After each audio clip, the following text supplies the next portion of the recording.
Dua, unsur telah menerima, membeli, atau menjual, menerima tukar, menerima titipan, menyimpan, atau memiliki hasil hutan yang diketahui atau patut diduga berasal dari kawasan hutan yang diambil atau dipungut secara tidak sah.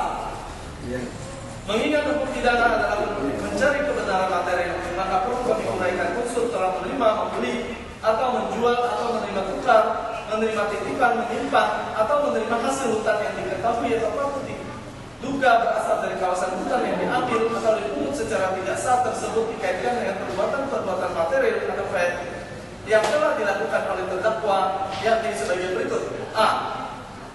Bahwa terdakwa telah menerima, membeli, atau menjual, menerima tukar, menerima titipan, atau memiliki hasil hutan adalah kayu-kayu milik terdakwa yang berasal dari hasil pelelangan sejak bulan Maret 2006, April 2006, Juni 2006, dan terakhir bulan Mei 2006 sebagaimana telah diajukan ke persidangan di bukti T6A sampai dengan bukti T6P dan bukti T11. Mengenai kayu yang ditemukan oleh Polres Ketapang pada tanggal 2 April 2007 di Sampul Ketapang timbal sebanyak 108 meter kubik adalah milik Sujadi alias Atian. Saksi Asnawa dan Sampul Ketapang timbal milik terdakwa telah disewakan kepada Asnawa dengan saksi Effendi Asnawa dan terdakwa. C. Bahwa terdakwa selama mengelola Sampul Ketapang timbal hanya mendapatkan kayu dari hasil pelelangan dan sama sekali tidak memperoleh kayu atau hasil hutan yang berasal dari kawasan hutan yang dipungut atau diambil secara tidak sah. Tidak keterangan saksi Effendi Basuki alias Fendi bin Basuki Tasid Jabudin bin Mayoyo dan terdakwa. D. Oleh karena tuduhan penuntut umum yang menyatakan terdakwa telah turut serta melakukan perbuatan menerima, membeli, atau menjual, menerima tukar, menerima titipan, menyimpan, atau memiliki hasil hutan kayu yang diketahui atau patut diduga berasal dari kawasan hutan yang tidak diambil dipungut secara tidak sah adalah sama sekali tidak beralasan dan tidak sesuai dengan fakta yang ada di dalam persidangan tentang sifat melawan hukum dan unsur kesalahan terdakwa.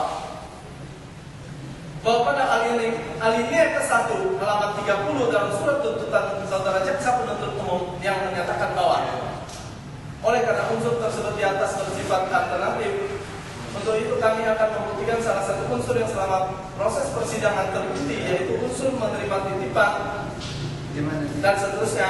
Sehubungan dengan dalil penuntut umum yang menyatakan bahwa perbuatan terdakwa adalah telah memenuhi unsur sifat melawan hukum adalah sama sekali salah, keliru, dan tidak berdasarkan fakta hukum dengan alasan-alasan sebagai berikut. 1. Menurut ahli hukum pidana Profesor Dr. D. Submaster, Profesor Dr. N. Kaiser, dan Mr. E. P. Hasitorus dalam buku yang berjudul Hukum Pidana penerbit Citra Aditya dan editor Profesor Dr. G. Hapi, SHMA, dan Agustinus Bohan, SHMS, halaman 49, sifat melawan hukum dapat dikaitkan pada 4 arti, yakni sebagai berikut. Sifat melawan hukum formal, yaitu semua bagian atau tertulis dalam undang-undang dari rumusan delik telah terpenuhi. Jadi semua syarat tertulis untuk dapat dipidana telah terpenuhi. Sifat melawan hukum material, yaitu karena perbuatan itu kepentingan hukum yang dilindungi oleh rumusan delik tertentu telah dilanggar. Sifat melawan hukum umum atau sifat melawan hukum sebagai bagian dari undang-undang, yaitu bertentangan dengan undang-undang dan bertentangan dengan hukum. Ini umumnya terjadi kalau perbuatan yang bersifat melawan hukum formal dan tidak ada alasan pembenar. Yang terakhir sifat melawan hukum khusus, yaitu sifat melawan hukum sebagai bagian dari undang-undang mempunyai arti khusus dalam tiap-tiap perumusan delik di mana sifat melawan hukum menjadi bagian dari undang-undang. Berdasarkan ketentuan di atas, fakta-fakta hukum yang diajukan oleh penuntut umum bahwa terpenuhnya unsur melawan hukum dari terdakwa adalah berdasarkan keterangan saksi-saksi Sujadi alias Atian, Edi Lim alias Alai, Joke Sirito Lindo, Sri Mustafa Mastura, dan Haji Farid Kufran adalah tidak benar karena A. Bahwa saksi-saksi Sujadi dan saksi alias saksi Atian, Edi Lim alias Alai, Joke Sirito Lindo, Sri Tura dan Haji Farid Gubron telah memberikan keterangan dalam persidangan hanya dalam bentuk yang tulis yang dibuat oleh penuntut umum yang kutip dari berita acara pemeriksaan yang dibuat oleh Kepolisian Resort Ketapang, Provinsi Kalimantan Barat. B. Berdasarkan pasal 185 ayat 1 ayat 7 KUHP menyebutkan bahwa keterangan dari saksi yang tidak disumpah meskipun sesuai satu sama dengan yang lainnya tidak merupakan alat bukti. Namun apabila keterangannya sesuai dengan keterangan saksi yang disumpah dapat dipergunakan sebagai penambahan alat bukti sah yang lain. Selanjutnya dalam penjelasan pasal 185 ayat 7 KUHP tersebut, yang dimaksud dengan ayat ini adalah untuk mengingatkan hakim agar memperhatikan keterangan saksi yang harus benar-benar diberikan secara bebas, jujur, dan objektif. Maka apabila keterangan saksi yang tidak disumpah atau tertulis tidak sesuai dengan keterangan saksi yang telah disumpah, haruslah dikesampingkan dan tidak dapat dijadikan alat bukti yang sah karena berlawanan dengan ketentuan hukum. C.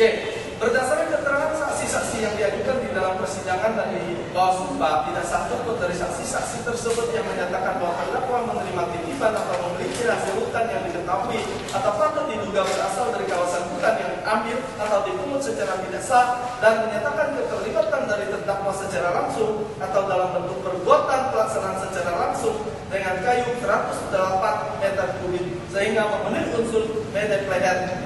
Namun sebaliknya, berdasarkan keterangan saksi-saksi dalam persidangan, terdakwa telah membeli, menerima, dan menjual hasil hutan yang berasal dari hasil pelelangan yang sah yang dilakukan oleh Dinas Kehutanan Ketapang dan Polres Ketapang.